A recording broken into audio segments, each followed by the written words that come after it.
set up that you have your individual, do your best, and then we're going to have it bracketed again with time like we did on exam 2. So that way, after everybody's taken exam 1, then exam 2 is going to be open, and then you have the same amount of time to do it. And it looks like I've got it set so you can literally start taking the exam as of April 30th is when it's going to open. And then the exam is going to close on, currently it's set for May 5th at 9:54 in the morning. As you can get an idea of when I was changing, it was probably 9:54 in the morning. No password. However, you are time limited in that whenever you click start, you've got 120 minutes to do it. So, 2 hours on your own. You're getting it obviously one at a time. It's going to be randomized. So that way, effectively, it adds another layer of complexity if people are going to try and cheat, is really what we're looking for there. And then, the group exam is going to follow up right after that. So it'll be open, and, the idea is that you and your group are going to be able to figure out a time that's going to work collectively. You guys can use the same groups you guys did for the first exam, for the second exam. You can do the same for your project groups. You can say, I'm better than everybody, I'd rather just do it on my own. And in all seriousness, one of my options for you guys will always be that you can take your final exam on your own and then never take it again. So if you, feel like you just nailed that sucker out of the park, like it is done, then you don't have to take it a second time. And Sam is now muted because she is echoing us. No offense, Sam. So, yeah. And then your group final is going to be due by 1 p.m. on the 7th of May. But that will also show up for you. And for the group one, you only have to have the one person in the group take it. They just have to obviously mark like, hey, these were the people in my group. But once again, if you don't want to take the group exam, you feel like you did well enough on your own, and you guys can go through and just do the math and figure out what you need on the final in order to get the grade you want. So it's like, hey, I got the grade I wanted. If he doubles that grade over, I'll still have my A, so who cares, or my B, or hopefully those are the only 2 letters of the alphabet we're talking about. Then, yeah, call it a day and, enjoy your guys' summer of, I hope you guys are doing okay, because obviously this isn't a party, but, doing the right thing is not always the most enjoyable thing to do. Well, we'll leave it at that. So, good? Yes. Thank you, Kylie. All right, so that being said, we've covered everything that was the goal going through in the class. We've got the review questions up here. Obviously, a lot of these things are going to be, modified, or at least have a lot of things in common with what you've seen before. What questions do you guys have that you would like me to work my way through? And then, anything fun with extra credit or otherwise you guys would like to go ahead and try to play around with a little bit.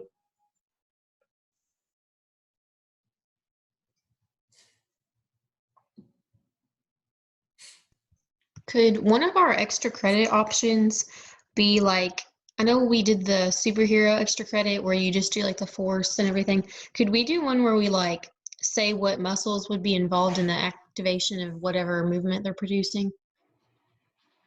That's, or is that too easy? Let's be honest, that is relatively easy. Right. The only way that I would see it would be kind of would be interesting is if you did something with I don't know, probably something along the lines of like a scary movie where people are moving in ways that human beings shouldn't move. Mm-hmm. But I can't think of any good like horror films that have an element like that right off the top of my head. Oh, it's okay. But no, like, I just think it'd be fun if you guys would. There's a lot of options out there. Myself and friends for the past couple weeks, we've been watching a movie together on one of the nights over the weekend, and then we do a kind of a little for fun workout during it. And my wife has gotten to watch me struggle through them because one of my friends is like, he's a big like movement screen dude, and obviously I'm a big just high powered dump truck type movement guy. And so his was like, hey, we're gonna do all these isometric squat holds and do all these damn Turkish get-ups. And turns out we don't have a lot of soft surfaces in the house to do Turkish get-ups on, so I was literally using the dog bed to kneel down on because my knees did not like me from all the training that week. It's the movie Hit and Run. This weekend, we're going to be watching the movie Crank with Jason Statham, which, if you've never seen it before, is pretty Fruit Loops.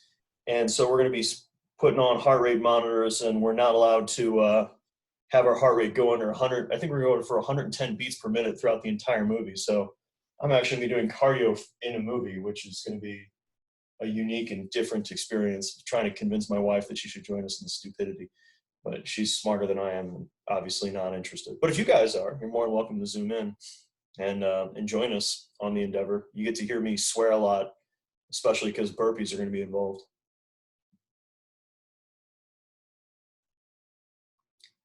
Wow, that's a resounding enthusiasm. Now, what you could do, which would be, now this is getting more into exercise physiology, but not necessarily look at the force. You could look at the energy requirements, which would be really interesting. One of the kids in exercise physiology, or sorry, in bioenergetics, for one of the extra credit opportunities I have there is kind of giving like what would be the dietary needs or of insert these superheroes during what they're doing. And so like, if any of you guys like watching the TV show The Flash?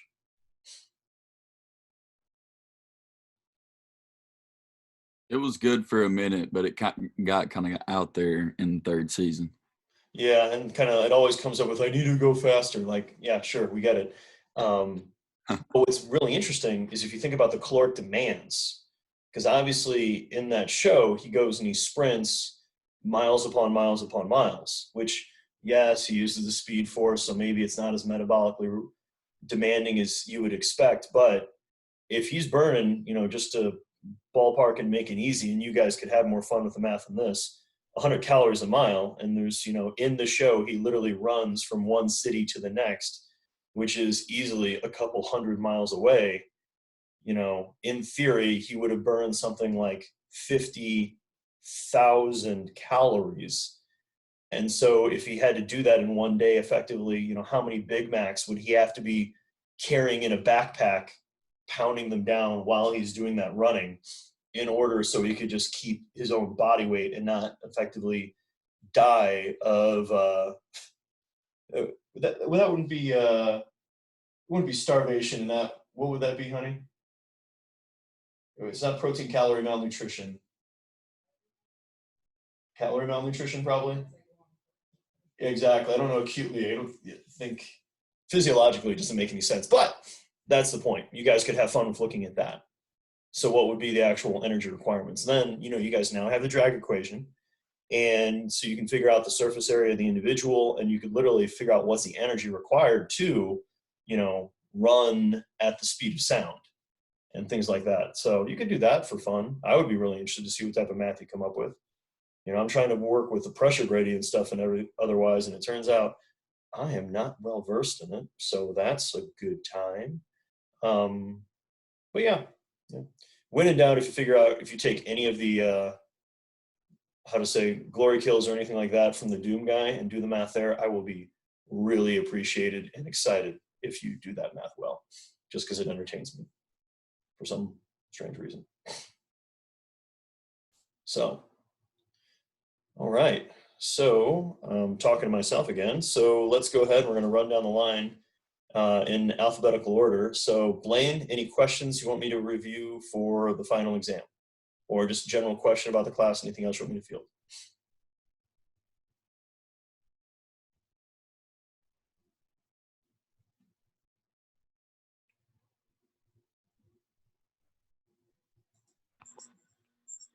Anything, Blaine? Questions, comments, concerns?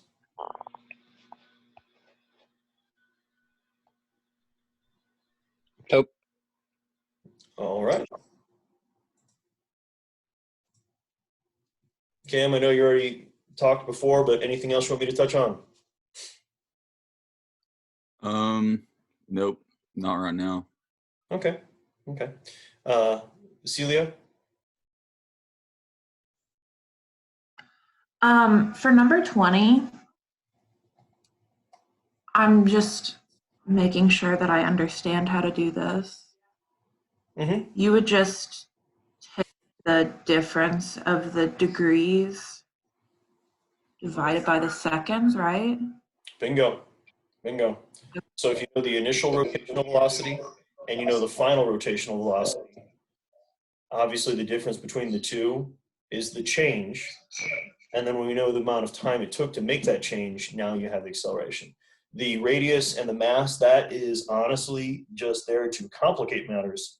It's actually not helping with giving you back any information. So, good. Haley, what questions can I answer for you? I'm not completely done with the study guide, but as of right now, I don't have anything. That's okay. That's okay. Keep working your way through it whenever you find yourself kind of hitting the wall, or, obviously you have some questions that you would like me to kind of delve into a little bit more.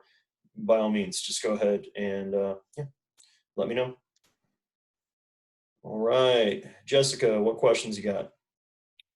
So looking at the study guide, number 4, where it says hydrostatic pressure, are there like specifics that you want us to like be able to know about it? Okay. So what is hydrostatic pressure? So let's just keep it vague. Okay. So what would you say that is?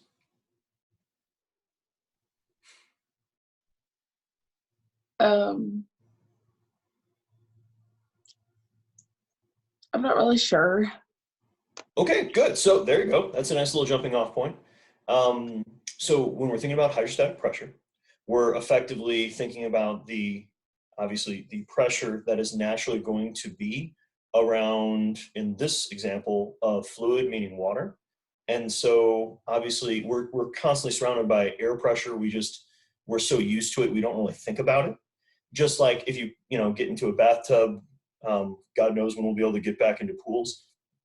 You can't really feel the water pressure so much, but if you go down and you try to swim to the bottom of a pool, that's where you can really feel that discomfort in your eardrum because of the extra pressure around us. Because fluids are obviously far denser than gases, but we also know gases also have that density property that if we go up in a really tall building or we're flying in an airplane, our ears are going to pop also because of, once again, that pressure gradient change.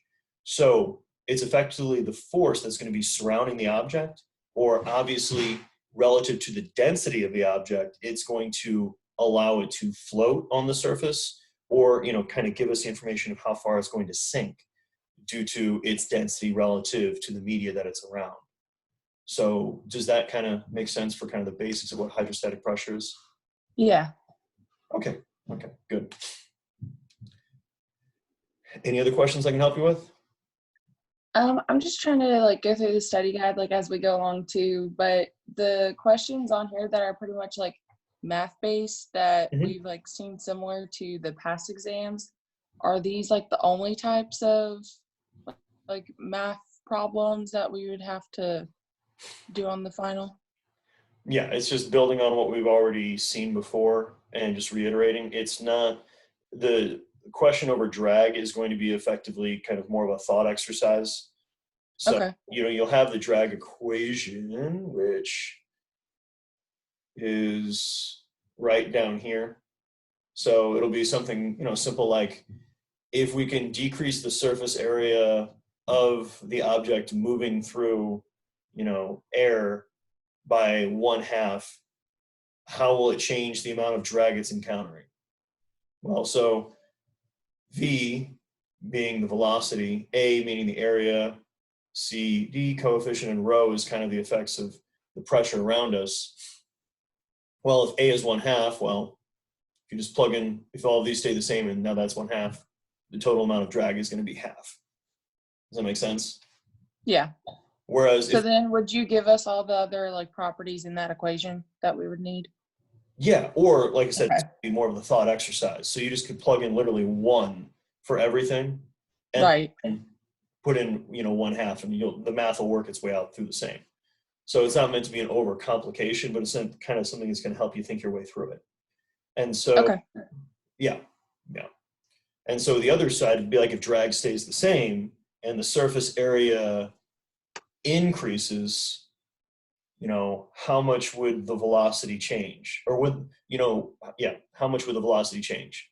So obviously if the surface area in this example, we'll say decreases and the drag stays the same, then in theory, velocity is going to increase. And, effectively, if you would then do it mathematically, it's going to be, it won't be a complete doubling, but it'll be essentially double the square root of the V. But that's, once again, that's getting more complicated, and that's not really the goal, is to punish you guys with math. So, does that make sense? Yeah. Okay. So, Jordan, what questions do you got for me?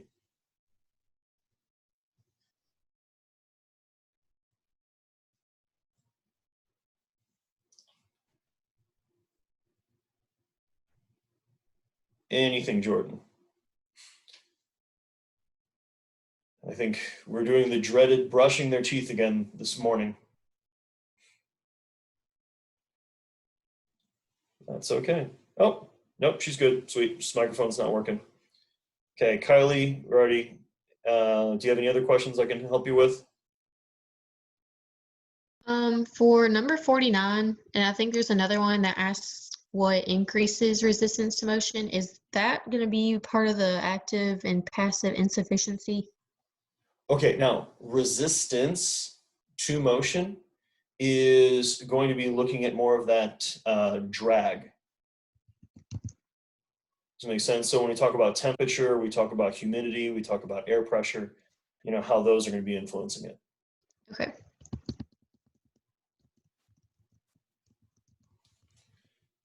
All right. Anything else? Nope. All right.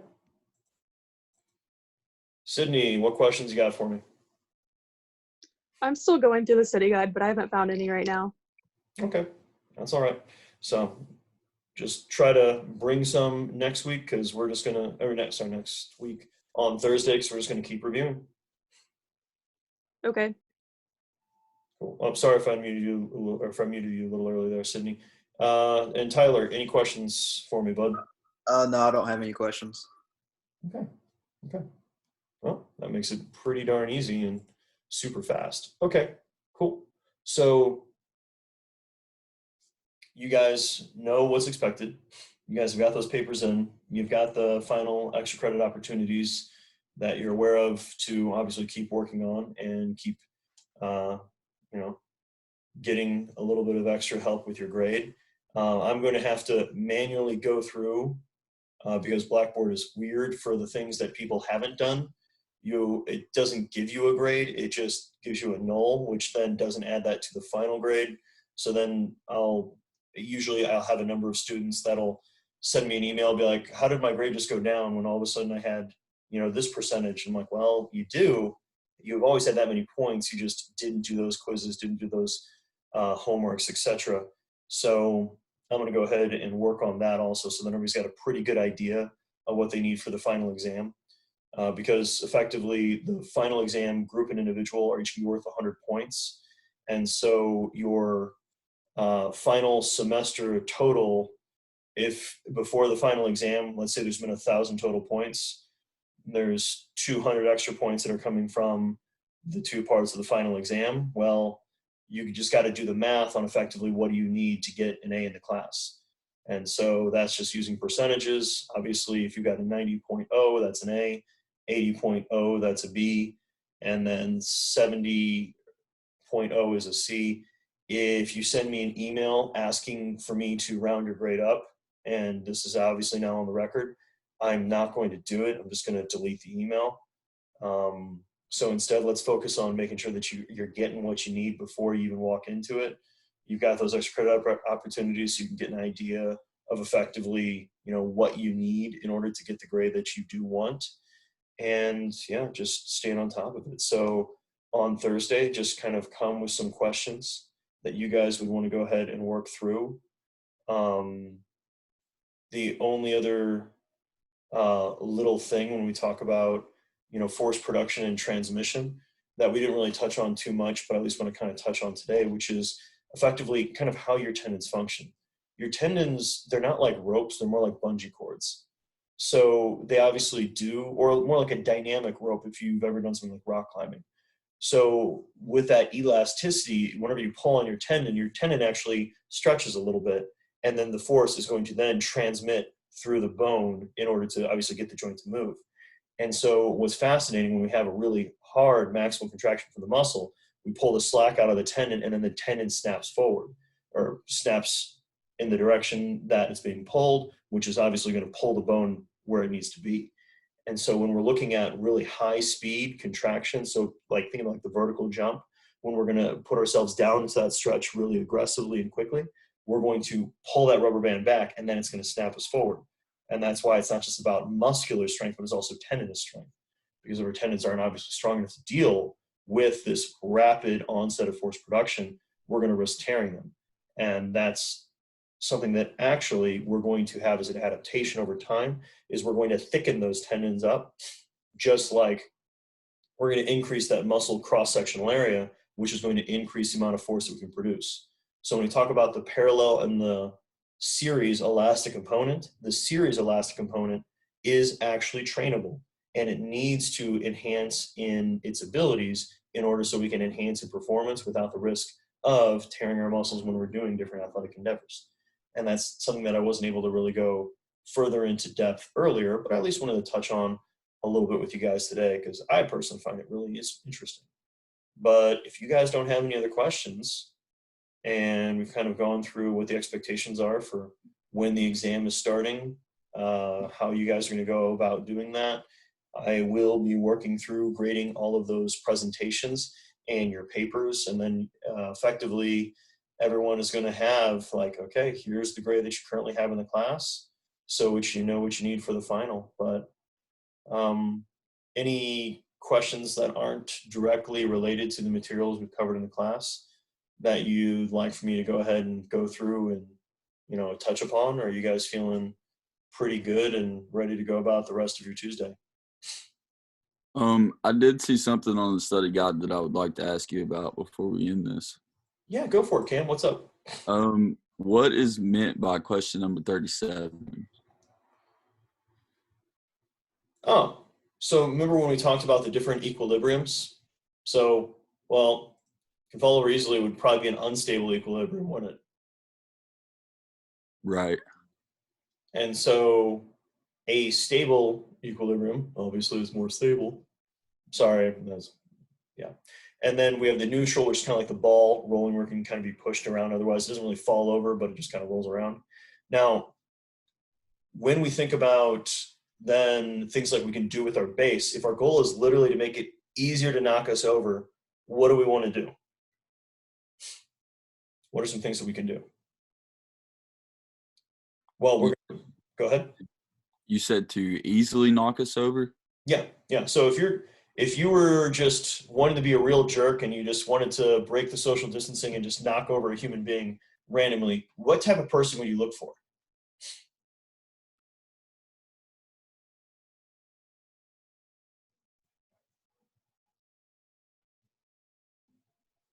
Okay. So remember, our center of gravity makes it easier for us to be knocked over. The higher our center of gravity, the easier it is for us to be knocked over. The narrower our stance, And especially if we don't have our weight shifted towards that oncoming force, the easier it is for us to be knocked over. The lighter we are, the easier it is going to be for us to be knocked over. Does that make sense?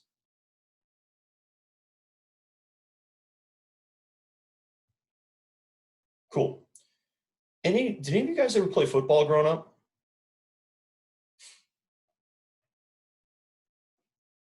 Or at least have done tackle football, rugby, something like that a couple times in their life?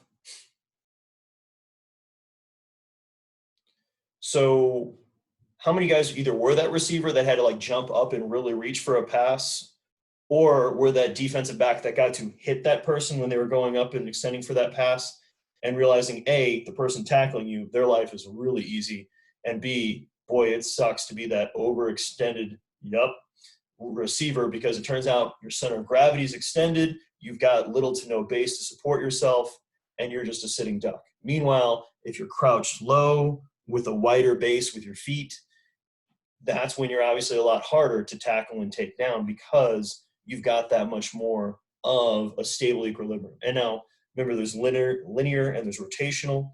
So there's different components that are playing into it, because obviously sports are multi-directional, multi-dimensional. So yeah, good stuff, guys. Well, if you guys don't have any other questions, we're going to go ahead and obviously let you guys go about the rest of your day. Keep working your way through the study guide. When you find yourself getting to a question that you're like, I'm not sure if this is right, or I'm not sure if I'm answering this completely, or I just want to double check my work, come on. Thursday morning, next Tuesday, and the following Thursday, we're going to sit down, we'll talk through it, and make sure that you guys are going to get the best possible grade on that final exam that you want, and then you're going to get the grade that you want in this class, so you guys can keep doing the things you guys want to do. But yeah, in the meantime, stay safe out there, guys. Miss seeing you guys in person. And like I said, if any of you guys are in Richmond and you want to join us for some social distancing hill sprints at some point, you're more than welcome to join. But for some reason, I see a lack of people interested in doing so. So have a great day, guys. Talk to you later, and bye-bye.